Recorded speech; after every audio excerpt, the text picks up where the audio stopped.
G'day and welcome back to another episode of the Upside Fantasy Potty. Hope you're all doing well. I'm cramming this matchup analysis weekend preview, whatever you like to call it, in before the State of Origin tonight. Just quickly on that, do expect Queensland to lose at some point. I mean, you've all heard this from all your content creators and whatnot, but just not choosing the David for feeders and whatnot, I think eventually it has to come back and bite Billy. Feels crazy. I know we all feel crazy looking at it going like, come on, dude, we need some punch, we need some speed, some lateral quickness, but good luck to him, good luck to them. We'll crack into this because I've got to get this done, get this sorted out and then uploaded before the game kicks off, ideally. I mean, I can upload it tomorrow morning, but I like you guys to get your content as soon as I can physically get it to you. Game 1, Raiders Warriors. Boys, it's going to be interesting this because you've got the Warriors who they've shown a little bit, but now they're missing Mitch Barnett, who's a big piece of what they do.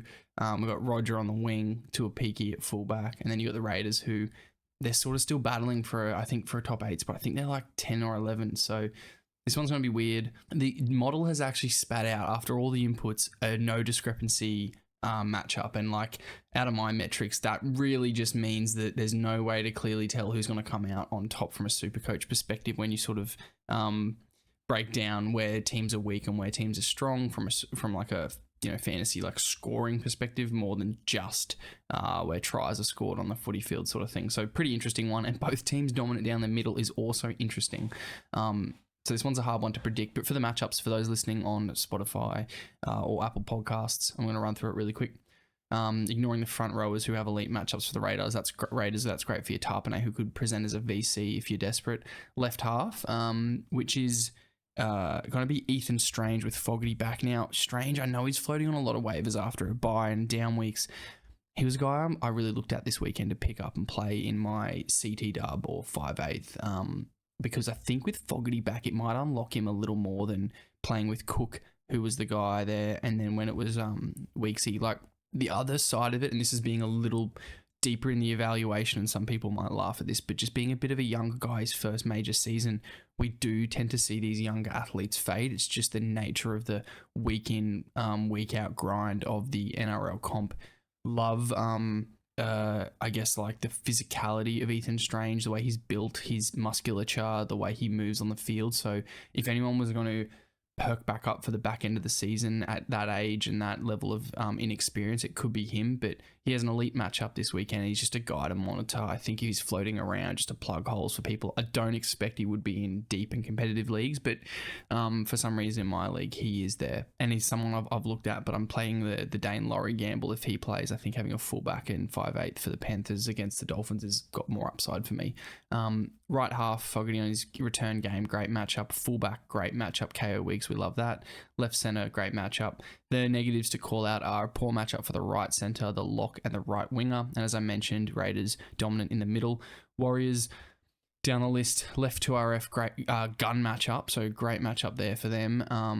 Hooker gun matchup for Wade Egan, great matchup for the front rowers, so that's interesting for Big Adam Fanua Blake. He could be a VC if you're desperate. Left half, great matchup for Tamare Martin. Right centre, good matchup. The bad is a bad matchup for the lock and poor matchups for the right winger and the right 2RF in that one. Moving on, the next game, game 2, down the Rabbitohs side, we have one of the biggest discrepancies we've seen of the season, with the Rabbitohs expected to absolutely carve the Tigers.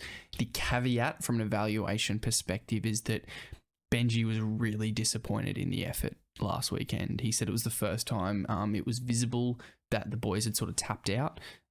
So if you were really a voodoo type operator, you'd maybe say the Tigers would be more staunch, but footy's footy, and the data is probably not gonna lie here. It's not like overwhelming. There's not multiple gun matchups, but the discrepancy is what's really interesting. I can't see Tigers players scoring well, and I can see a few Rabbitohs guys going probably hundo plus. Now, on that, we've got gun matchups for the right half, gun matchup for the right winger, left half elite matchup. Just to mention really quickly, that gun matchup is Cody Walker. So he is a VC option if you've got him. So going on, Whiten has the elite matchup, left center elite matchup, left winger great matchup, fullback great matchup. The bad worth calling out is the lock tough matchup, but ignore that. Kalamatangi will pop. Left to RF, tough matchup. Hooker, neutral matchup. Bunnies dominant down the middle, which is weird because they're pretty they've been going to the right a bit, but they just do score in the middle of the field. Their hooker scores well, Cookie, Colin all that sort of thing. For the Tigers, they're dominant in the middle too, which is pretty boring, and their matchups look like the following. Front rowers have elite matchups, left centre has an elite matchup, and then it's good matchups for the left and right wings, and then it gets pretty neutral for the lock, bad for the right half, bad for the right 2RF, and tough for the fullback. Next game, Knights Broncos. This will be interesting to a few people. We have KPP with an elite matchup, but I wouldn't expect that to convey to much more than his just sort of base power game. Hooker, elite matchup. Lock, great matchup. Right 2RF, great matchup. Left half, great matchup. Left winger, Greg Marju, if he's healthy, which all accounts he is, great matchup. And with Ponga, if Ponga backs up, that's really what excites me about the Marju matchup. The bad is for the front rowers and the bad for Ponga, but don't worry about that. I'm backing Ponga in all day if he plays. Knights are dominant down their left, as we know. For the Bronx, left half, gun matchup. Right half, elite matchup. Right centre, elite matchup. Right winger, left winger, great matchups because the Knights can't defend. Right 2RF, good matchup. The negative is bad matchup, left 2RF. Poor matchup, left centre. Poor matchup, hooker. It is a discrepancy in favour of the Broncos because they've had some good defensive starch here and there from a Supercoach and fantasy perspective, but I like both sides. And I'll say this, I don't know how the Broncos don't play their origin players, so they'll probably play. And then Knights guys, they're not someone you really want to be relying on except Ponga. I'd play KPP and Frizzell for the base. I'd play Best if he backs up, and I would play Greg Marju. Given the mini buy as well, I think people probably rely on someone like Greg Marju pretty comfortably, such as myself. But yeah, do expect Broncos to back up, so I think it's going to be tough for some of the Knights guys in general. Next game 4, Storm v Roosters. Did I mention everything on that one? I should just mention, Broncos are dominant down the middle, and I did say Knights were dominant down the left. Next game, Storm Roosters. The Storm, it looks like elite matchup for the left 2RF, Sean Blaw, but I wouldn't be relying on him. Right centre, elite matchup, which is good for Meaney. I think that's got some positives to it. Neutral matchup for the right 2RF, neutral matchup for the right winger. But again, we love Katoa. I think he's probably borderline matchup proof. Right half, poor matchup. Left half, poor matchup. Fullback, bad matchup. Left centre, bad matchup. Left wing, a tough matchup. So really brutal for the Storm. There's 2 elite matchups and everything's neutral or below. So yeah, not a good one for captains or vice captains. The Roosters have a pretty big discrepancy in favour of them. They're just a much better team from a Supercoach perspective than the Storm in this one.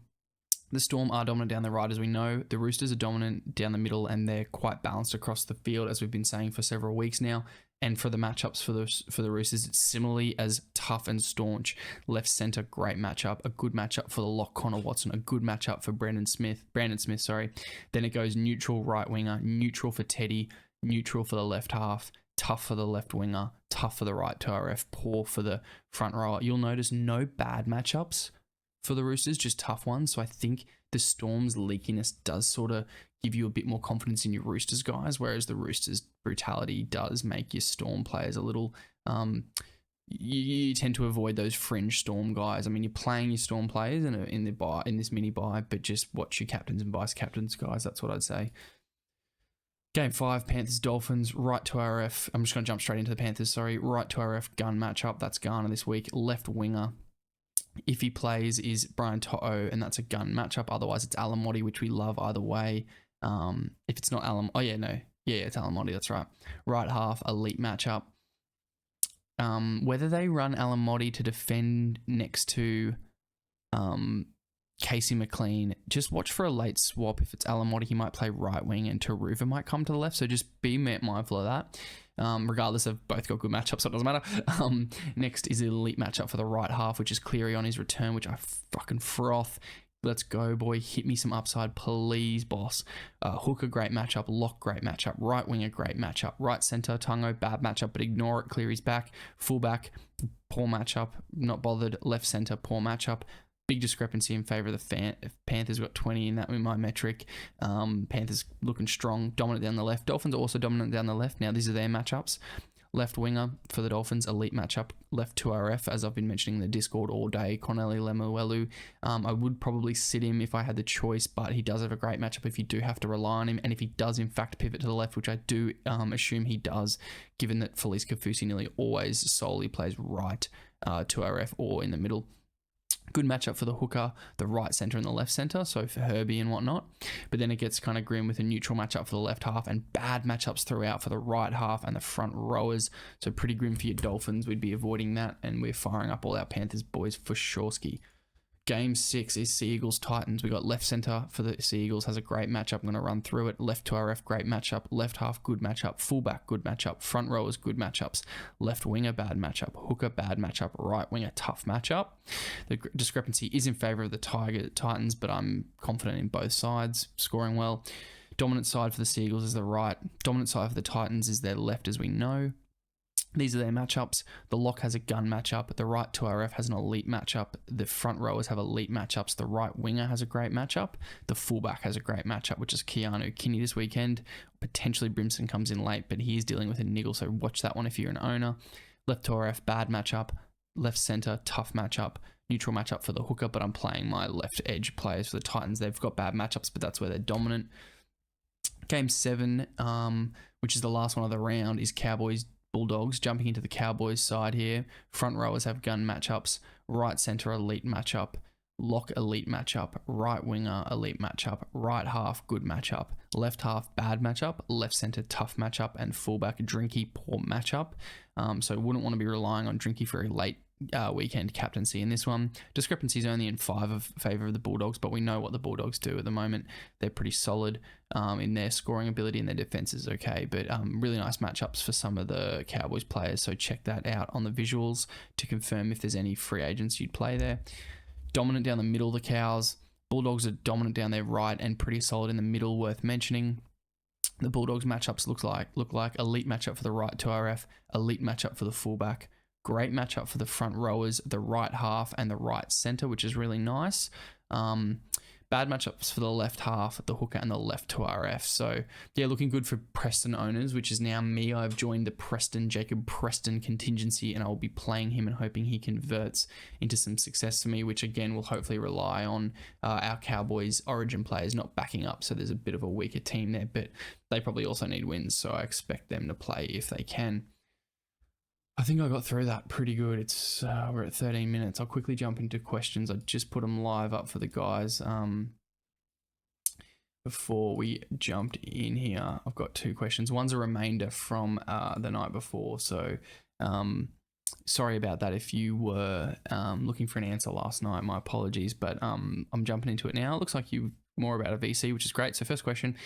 I'm short a few of my usual VCC options in Edwards and Lomax, so I'll be relying heavily on the matchups for my decision. Who to VC out of Gray, AJ, Karaz, Tracy? Oh, who to VCC? As always, keen for matchups, Potty. Look, a VC, you've got to aim for the stars. So I would go AJ. He does have a good matchup from memory. While I'm answering this, I'm going to move back to the matchups for you. So AJ is the left winger, and he has a great matchup. So yeah, the right winger has a gun one, but I'm pretty confident that, God, yeah. I mean, you could get unlucky, but that's the point of a VC. Take the gamble on AJ there, and mate, to captain, I go Karaz because I don't think he pops up here, but I do have the full sheet open for you, and he has a good matchup. Like, he just doesn't make the cut because everyone has a great matchup, but his is just in that tier below.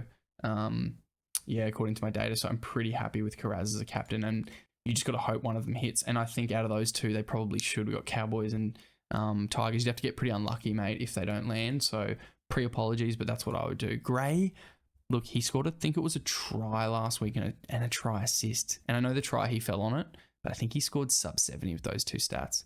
Don't love that, personally. I mean, the matchup's really good. You could do that, but I personally would just go AJ, wing it, fuck it. Tracy has a gun matchup, but I trust Karaz more in that one, I think, personally, mate.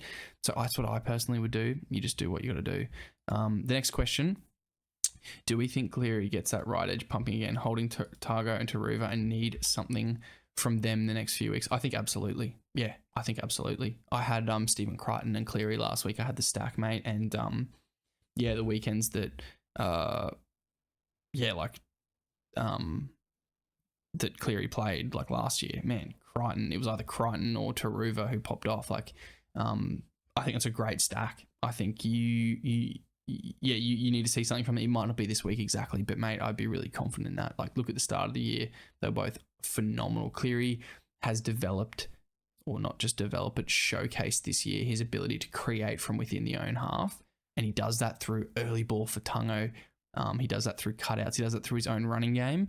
And then we've seen how well him and Dylan Edwards run the right edge sweep. I think you're going to benefit. As a top owner, I'm really jealous and I'm hoping it doesn't work out. But mate, I mean, there's not much, that I could always just say I'm not sure, but I'm pretty, like, I'd be confident. Hey, like, if it doesn't work out, it doesn't work out. But mate, yeah, that's a 6 stack. You've done well getting that together, and I really hope it pays off for you. Boys, that'll do it. Best of luck in your matchups this weekend, everyone. It is at the pointy end, guys. You need to be talking to all the people in the Discord, asking me questions, getting this stuff sorted. This is what we do it all for, man. This last couple of weeks, get those ladder positions consolidated. At the end of the day, sometimes you just get super coached. Happened to me last week. I lost to one of the lower teams on the ladder when I really needed a win to consolidate a peak spot, and it just didn't happen for me. I got Corey Jensen and fucking Billy Walters. So totally super coach. So it does happen, but you do everything you can to control that, and you just hope for the best. But in the meantime, you make the best estimates you can on what's going to happen in these matchups, these previews that help with that, and then you consolidate with questions and get a bit of crowdsourcing for your answers there. But look, enjoy the final weeks of regular season play. And that's really all there is. I just want to say thanks again to everyone who watches. Special shout out again to JT for the comments. They really help me. If anyone else, if you're bored, just chuck a comment saying great video. Like, it's costs you 2 seconds, and it supports me a lot. So we're getting some solid views, which I really appreciate, especially the effort I've been putting in.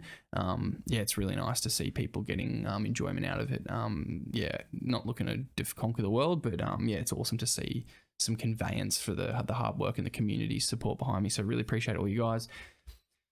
Enjoy the Origin tonight. We'll see who wins. You'll be listening to this tomorrow probably, and you'll know who wins. But probably expecting New South Wales to get up. They're just too powerful, too athletic. Credit to them if they do, but it would be fun if Queensland won underdogs. I'd have to eat my words, and so would pretty much literally every pundit on earth looking at the team Billy picked. So enjoy, boys. I'm going to cut this up and get it online for you. Peace.